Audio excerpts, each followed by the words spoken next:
Now, one of the nice things about unwinding is that you do learn about how limited you have been. I mean, it's embarrassing, it's humiliating, it's anguishing, and it's the last thing you want to learn, but you learn it. And having learned that, you have the privilege of living a different set of principles. So you have the extraordinary privilege of making up in this life for some of your ignorances of the past. And that's a wonderful privilege. It's a really, it's just wonderful to be able to do that. It is such fun. It is such delight. It is so rewarding, because it doesn't matter what the effects appear to be from other people. It's just fun to do it.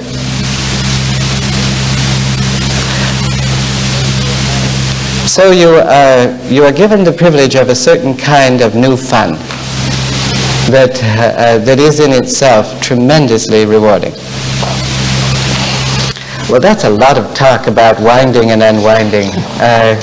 Pascal, I want to ask you, a few minutes ago you said something about getting to a point where it would be possible to join in the process and speed up the process of unwinding. Could you say a little bit more about that? Yes, I can. You know,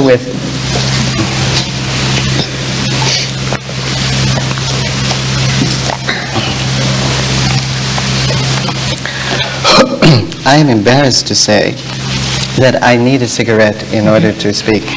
And you see, I may never unwind these.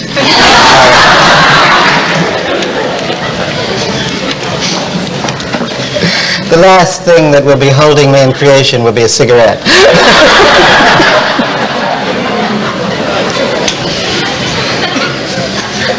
Maybe also a cup of coffee.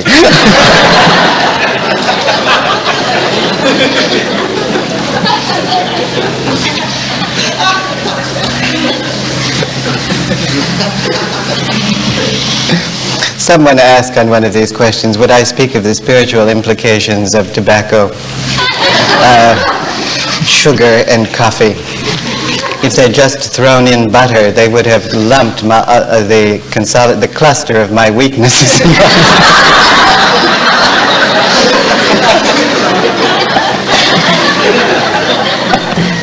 I can't speak on those issues. They're too intimate.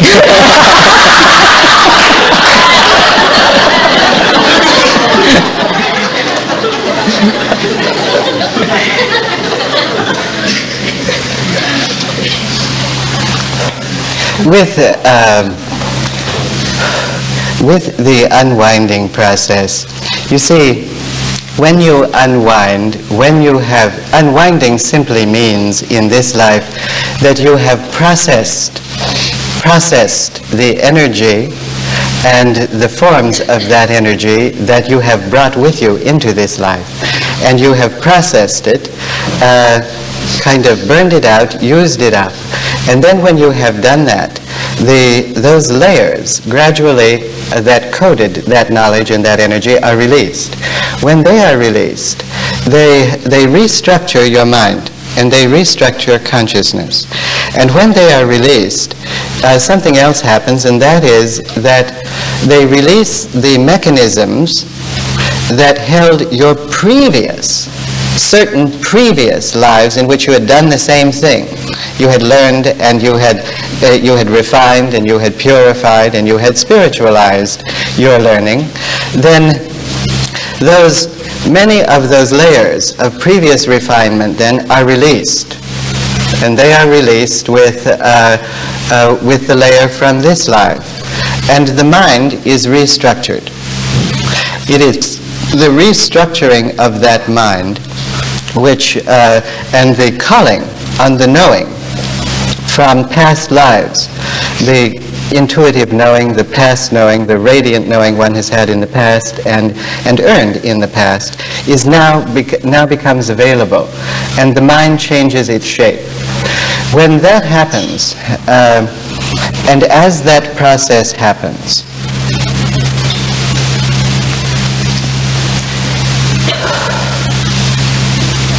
one makes an extraordinary discovery. And the discovery, the living discovery, which is felt pervasively in parts of his being, is that he is no longer himself. He is no longer one, separate. That there are qualities, dimensions of existence which have such strong meaning, such strong force in his knowing, that he can no longer exist alone. He cannot exist alone. And one of the things that happens is that he, at some layer, he is drawn to others who know that. And he is drawn, he also begins to make the discovery that there isn't anything really in life of any meaning except love. It's embarrassing to make that discovery. One wonders what in the world he fooled around with getting a PhD for. It's good not to know that too soon. But people then gradually learn those lessons, and they learn it in different degrees. And they learn, in fact, that the force of love, and there are many levels of love, is so strong and so powerful that it cannot be managed on one's own. That in fact, even to balance one, the love must be recognized as being tied, being bound, going in a channel, actually a living channel of life, to other beings, and especially often a central being. And that central being is a guru. Now, people then have their own ways of recognizing and knowing and honoring this powerful force. And there is a kind of automatic process that takes place that at some point ties them in their awareness to that being. It does not happen in every life.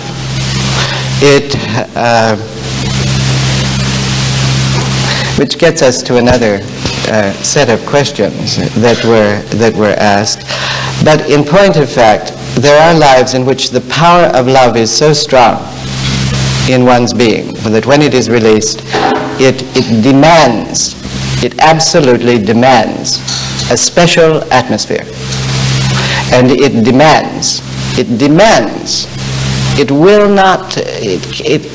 is so strong it cannot be shut off. It demands a being to help balance and channel that love.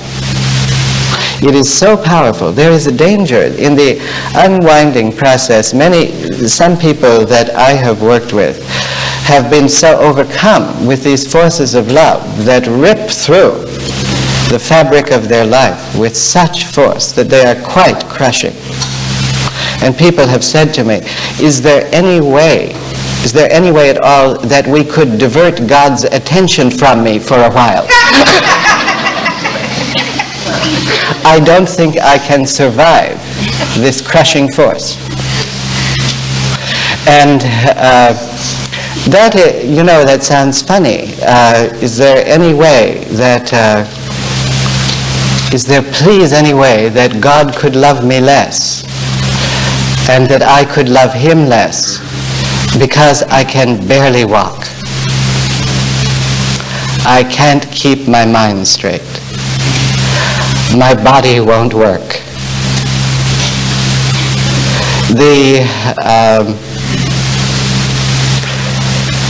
The crushing force of the power of God,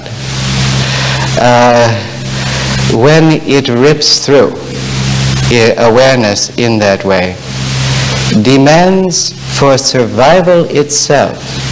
It demands for physical survival itself a guru. People who have not had that experience could not believe it. Do you know there will come a time when they do? Because they will all have that experience. I am sometimes puzzled by discussions among people who say,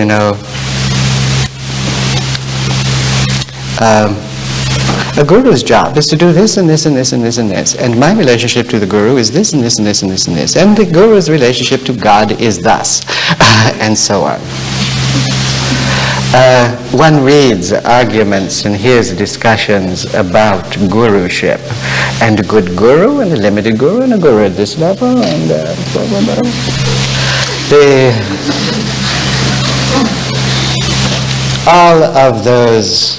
All of those discussions, all of those forms of the mind, all of those arguments, they just melt.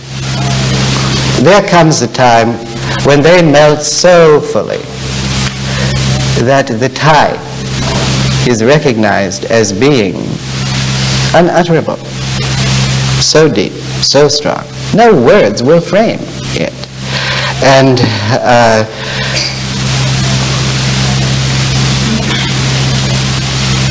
it is only spoken of in the language of life itself.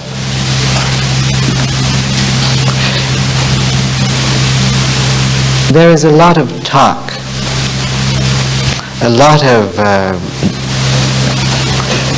there is a lot about learning about God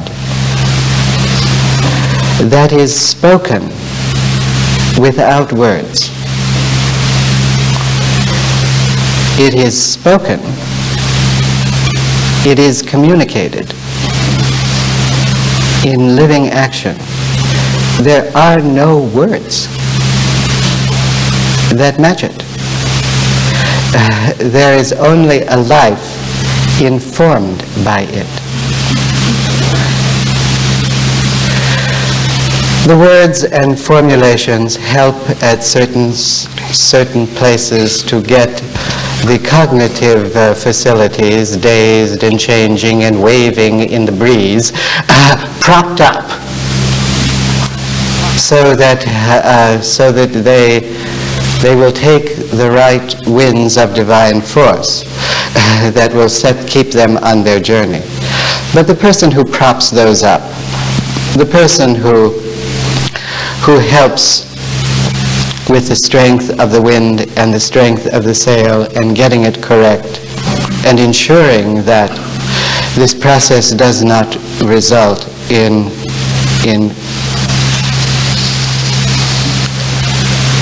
ensuring the success of this is a guru. Now, this happens, the process, so how does one speed up unwinding?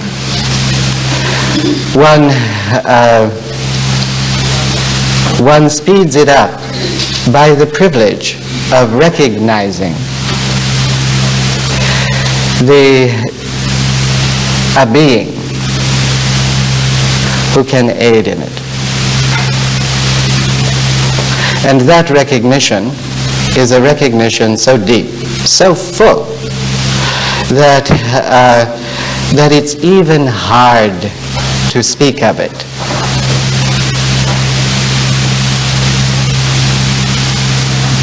And when that recognition comes, it comes very forcefully.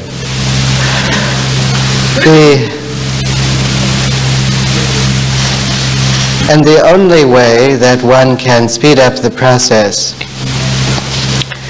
is to live a life informed by its principles.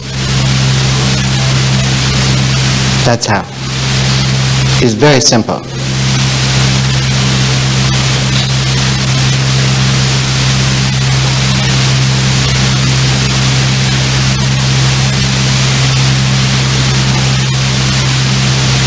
Let me then ask Jim, how does one, if I understand it correctly, as these sanskaras start to come up again, the tendency would be simply to repeat them and act them out.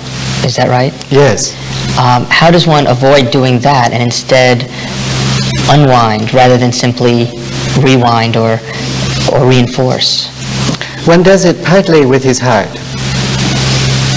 People have a hard time understanding this. They are so accustomed to thinking of actions according to the way they look from the outside. They have a very difficult time thinking of what those actions communicate from the inside. They may be obliged to do things that look terrible, but if they do them with love, if they dedicate with all their being of love that action to their highest knowing of God, then that is one way. You see, God is the author of every behavioral pattern.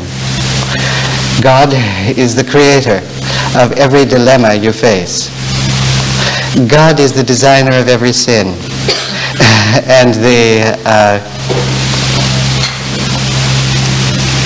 the force behind the release from that sin, which is simply releasing the energy from that limited learning into a higher form of learning. So part of it has to do, see, people reserve terrible things for themselves and good things for God. They think, oh, I do this and it's terrible. It's terrible what I'm doing. God wouldn't approve. I'm going to run and pray about it afterwards. But for now I must do it. If they would pray about it at the time, if they would just pray about it at the time, then the action itself would change. The purpose itself would change. And they would offer it as best they are able to offer it to its creator. So that's a kind of internal, automatic thing. You see, the idea about life is to make of all of it a prayer to God. That's the purpose of meditation, is to take a part of your life, to dedicate that part to, with your full concentration, to a higher source. But the aim of that is to bring to every action in life that same prayer.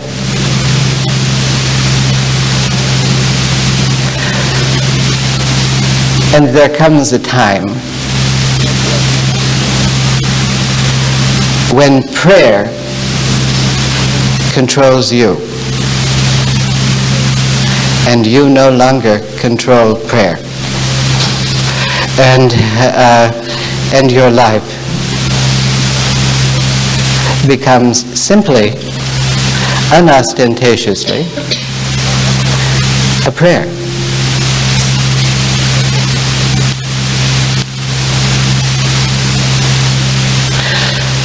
So, and there is a time in spiritual learning when the goal of life in that life is to make of the life itself a prayer. And then the next stage is to carry that life into the clatter of the world and keep it in the clatter and bustle and disharmony of life, of the real world. Keep it a prayer. And that's the hardest kind of spiritual learning. That's the hardest kind of a test. It's much easier to lead a life in a temple retreat, sing little mantras and prayers, and whip into bliss, and lose yourself in the where there are no. People have to learn those things, and they learn those things. But then, when they've learned them well, learned them very well indeed, then they leave the temple. They carry it with them in their hearts, and they discover that the only temple is really the human form, and that they carry that with them everywhere, and that human form holds the balance of high divinity. Oh, I've gotten way off the subject, Pascal. I've forgotten what I was talking about. Speeding up. Speeding up. Well, let's go to something else, which is connected with the unwinding process and has to do with karma and karmic connections that we have with other people. Someone asked whether it would be able to describe the difference between how it is to experience a connection with someone when we're right at the end of a karmic connection with that person, as opposed to a relationship when there's still a lot of karma to be worked through. Let me see. What time do we have, Pascal? It's about 10 past 11. 10 past 11. And this then is a question on karma. Questions on karma are big ones. And they seem simple and straightforward.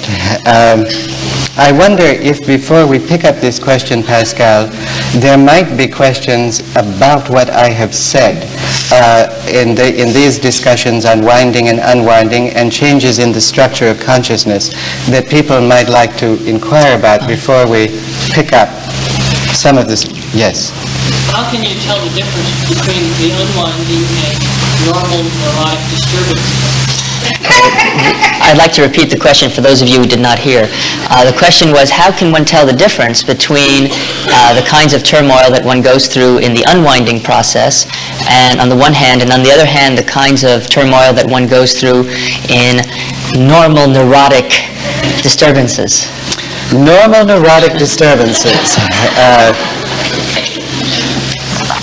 The issue of neurosis being normal is a really quite contemporary issue. It's an issue which a lot of contemporary psychologists have considered, and it's one in which that made Freud despair in his later years, and that made him give up psychoanalysis. The notion being that human beings are so repetitively bent on what I would consider winding sanskaras and rewinding ones, that they just go around in circles, and the circles never spiral up, and they never learn anything. No matter how anguished they get, they still don't learn anything. Well, Freud didn't come in contact with a lot of spiritual students. If he had, he would have seen before his very eyes learning and change at its deepest and in some ways most profound ways. How do you neurosis? I think I'll just quickly define what a neurosis is. Neurosis is usually regarded as a pattern of behavior that involves other people, so interpersonal behavior, which brings with it anxiety, limited fulfillment, and and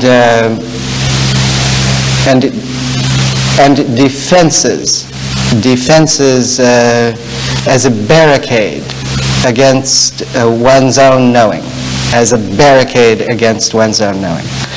So that neurosis involves anxiety.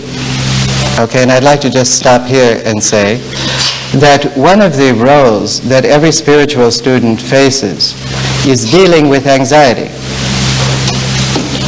People must not get out of anxiety, but get good at it.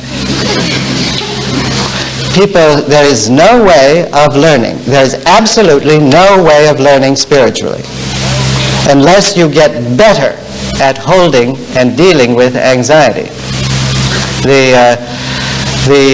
You have to.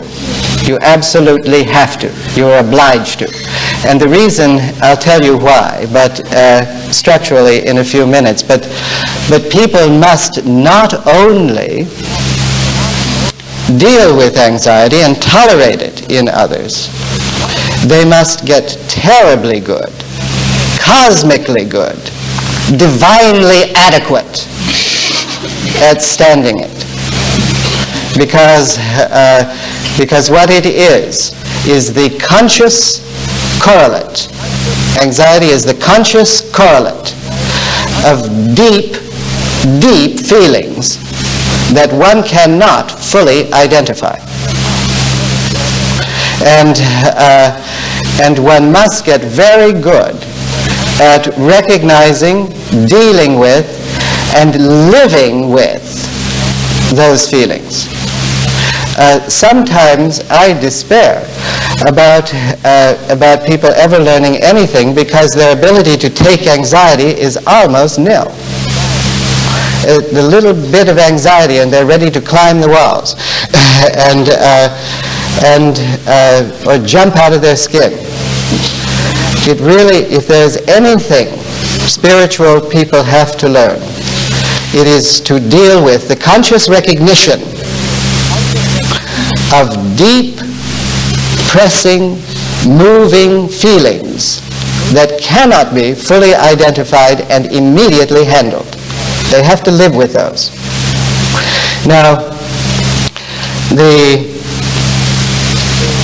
and they have to get very good at it. Very good at it. So, when you're not good at it, it's called neurosis.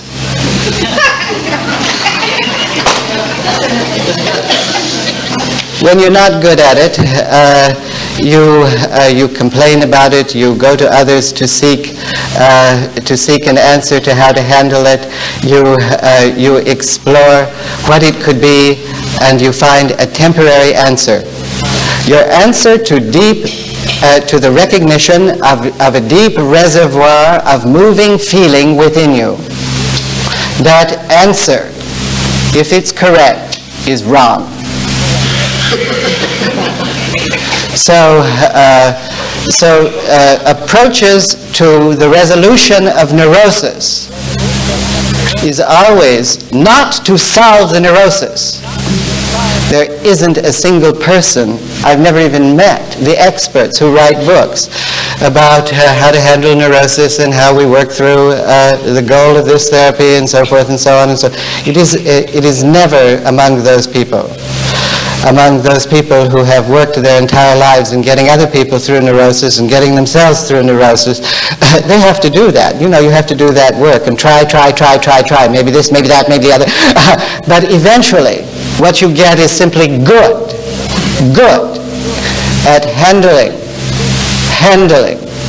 living with tremendous reservoirs of feeling, strong feeling, that may not lend itself to immediate organization or understanding.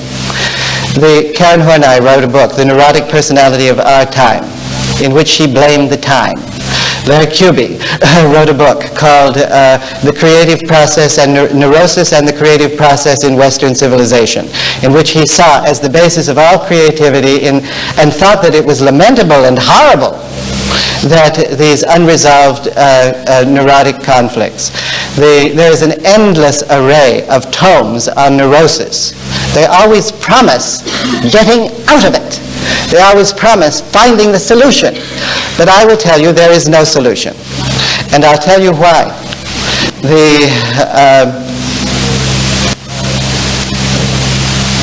Every time you release tremendous feeling locked in sanskaric threads from past lives, when you release it, it builds up.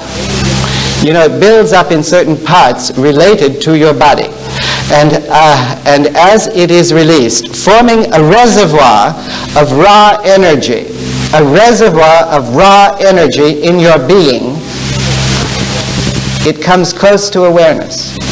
As it comes close to awareness, it makes one uncomfortable. It makes one easily anxious. You know why? It's a threat. It says, watch out. We are paving the way here for a flood. When this dam breaks, baby, your consciousness is going to change. Everything is going to get reorganized. And the unconscious knowledge of that is the correlate of anxiety. But there is no way for such basic energy, which is strongly condensed. It is strongly condensed in sanskaric threads in certain parts of your being, for it to collect. It is just raw energy at a pretty low level. And your task, of course, will be to process that energy, to channel it, to spiritualize it. And it's very anxiety arousing. It's very anxiety arousing. And so one of the a great many spiritual principles have as one of their reinforcing qualities the fact that they teach you to hold anxiety. They teach you not to negativize it. Don't turn it into this lower form. Don't jump to this conclusion. Don't channel it in oppositional ways. Hold it. Hold it. And give your mind gradually to higher principles. And when you do that, that is, of course, an anxiety. The feeling, the psychological feeling connected with that is anxiety. Okay. How is this then? So the neurosis, the framework of a neurosis simply describes a condition. It describes a condition of unconscious recognition of very, very, very strong energy that one doesn't know exactly what the source is or exactly how it is to be used. So I think that's a very important principle for spiritual students to understand. Very often, it seems to me that people come to spiritual principles and a spiritual life because of their feeling that they're going to get out of experiencing these unattractive and difficult feelings of existence and life. Well, they're not going to get out of them. They must simply get better and better and better at handling them. And they must handle them because that is the power and force. That reservoir is the power and force of raw energy that will impel your growth. And so that's a point that I think is awfully, awfully important. Neurosis, however, for winders is different. And very often, it is perfectly appropriate for someone who is dealing with a single life and is dealing with the place of that life in a series of preceding lives, which are not to be recaptured. The energy from those lives is not to be recaptured.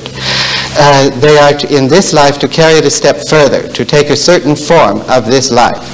For them, it is very often a help to deal with interpersonal friction, which they do not fully understand, by psychological techniques which will, in fact, very often aid in in dealing and handling the level of anxiety they feel.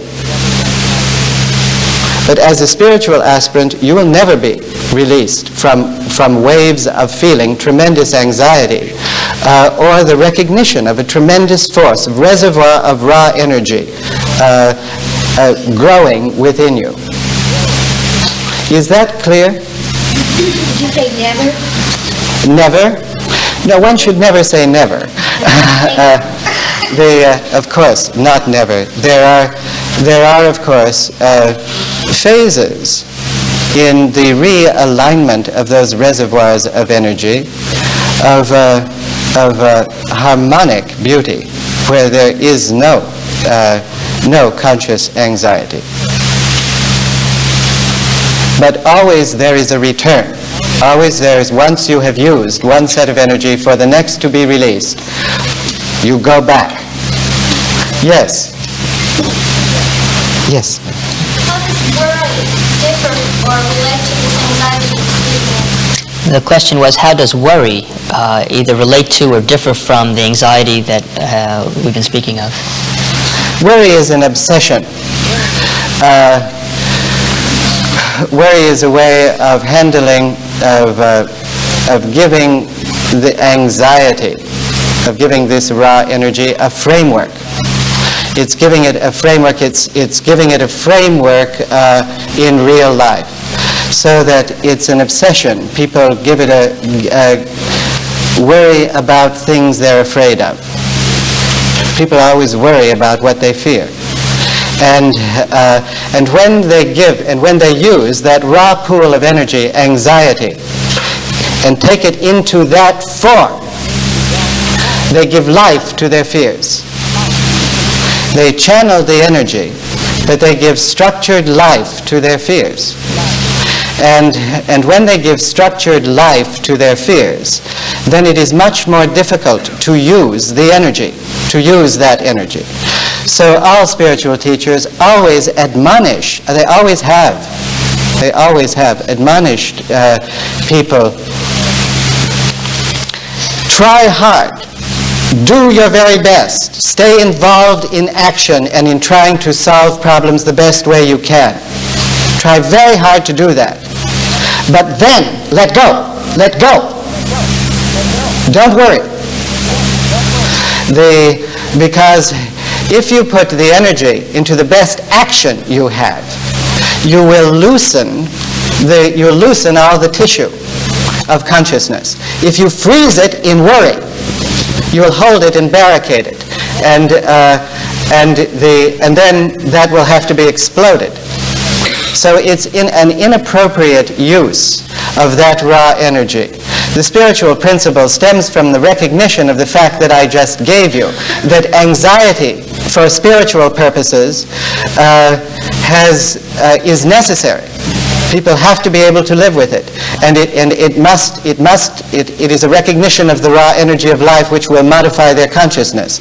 So spiritual teachers are always admonishing people not to be afraid, not to be fearful, not to consolidate their minds in worrisome ways, because they channel and hold that energy and use it up in worry. And it's an inappropriate use for it. So they ask always for people to try hard, work hard, actively do things about it, but you have to get good at. There's another thing you have to get good at is not worrying. Worrying assumes you know. You can control. You will do it right. You can straighten it out. You understand the principles. Worry is terribly egocentric.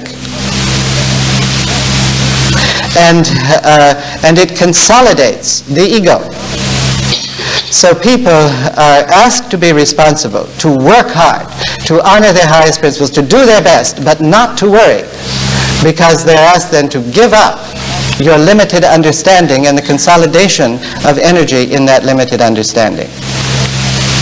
It is worry then is just an extremely egoistic preoccupation which strengthens the negative side of your sanskaric structure of that life. It strengthens the negative side. Is that clear?